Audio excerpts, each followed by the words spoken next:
Hi mga ka-journal! Welcome back sa Ravens Journal. Sa buhay natin bilang empleyado, self-employed, o OFW, hindi natin maiiwasan ang magkasakit o ma-injure. At kapag hindi tayo makapagtrabaho, automatic na mawawala ang income natin. Pero alam mo ba na may dalawang mahalagang benepisyo ang Social Security System o SSS na pwedeng makatulong sa'yo? Una ay SSS Sickness Benefit. Pangalawa ay SSS Disability Benefit.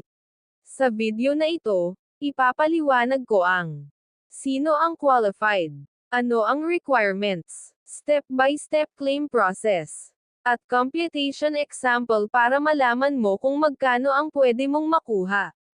Kaya panoorin mo ito hanggang dulo para hindi ka magkamali sa pag-claim. SSS Sickness Benefit.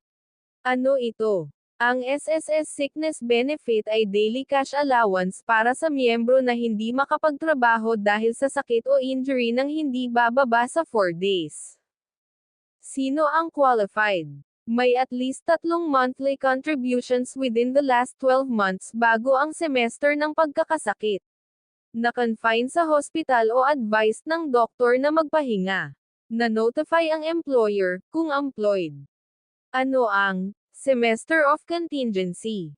Halimbawa, nagkasakit ka ng September 2026. Ang semester of contingency ay July to December 2026. Ang 12-month period na bibilanggan ay July 2025 to June 2026. Doon dapat may at least 3 contributions ka. Paano ang computation? Important. Step 1. Kunin ang 6 highest monthly salary credits, MSC. Sa loob ng 12-month period bago ang semester of contingency. Step 2. I-add ang 6 MSC. Halimbawa, 18,000 pesos MSC times 6 equals 108,000 pesos. Step 3. Divide by 180. 108,000 pesos divide by 180 equals 600 pesos. Ito ang average daily salary credit, ADSC. Step 4. Multiply by 90%. 600 pesos times 90% equals 540 pesos. Ito ang daily sickness benefit. Kung 10 days kang naka-leave, 540 pesos times 10 days katumbas 5,400 pesos. Yan ang matatanggap mo. Requirements, sickness. For employed, sickness notification through employer, medical certificate, valid ID. For self-employed, voluntary, OFW.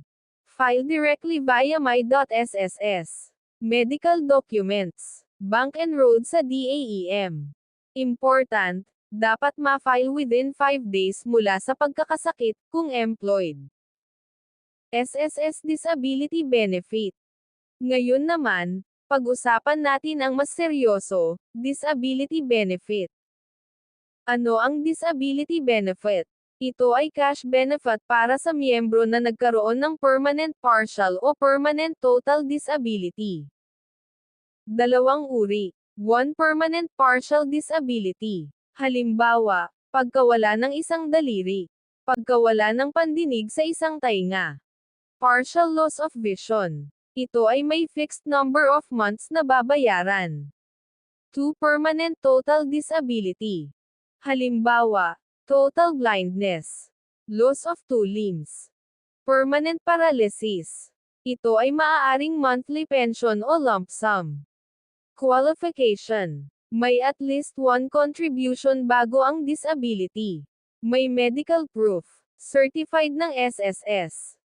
Kung may at least 36 monthly contributions ay monthly pension. Kung mas mababa ay lump sum. Computation example, disability. Example, monthly pension. Sabihin natin ang average monthly salary credit mo ay 20,000 piso. Basic formula ng SSS pension, simplified explanation.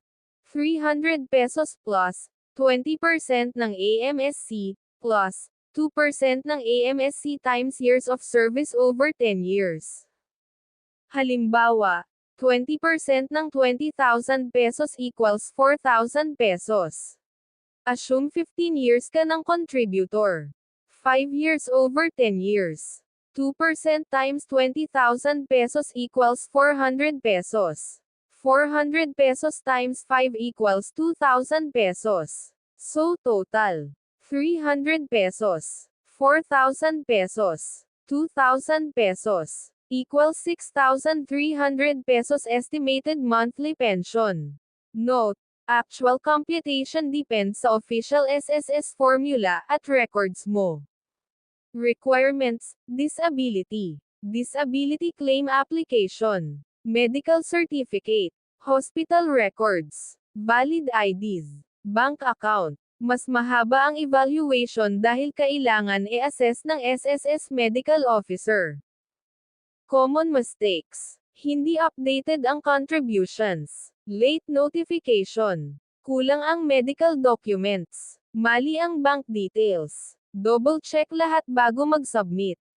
Importante itong paalala. Ang SSS benefits ay hindi automatic. Kailangan mong mag-file at kumpletuhin ang requirements. At tandaan, mas mataas ang contribution mo, mas mataas ang benefit na makukuha mo. Mga ka-journal, sana ay nakatulong ang video na ito para mas maintindihan ninyo ang SSS sickness at disability benefits. Kung may natutunan ka, please like this video at i-share sa mga kaibigan o kapamilya mo na maaaring mangailangan nito. At kung bago ka pa lang dito sa Ravens Journal, don't forget to subscribe at pindutin ang notification bell para updated ka sa mga susunod nating government benefit guides. Maraming salamat sa tiwala at suporta ninyo. Ngayon na naiintindihan mo na kung paano gumagana ang SSS sickness at disability benefits, napansin mo ba kung gaano kahalaga ang contributions?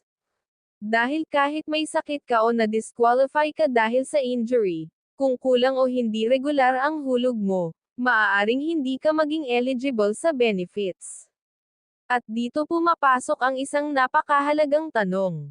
Ano ang mangyayari kung irregular ang hulog mo sa SSS? Sa susunod nating video, pag-uusapan natin ang epekto ng hindi regular na kontribusyon sa SSS, at bakit ito maaaring makaapekto sa future benefits mo.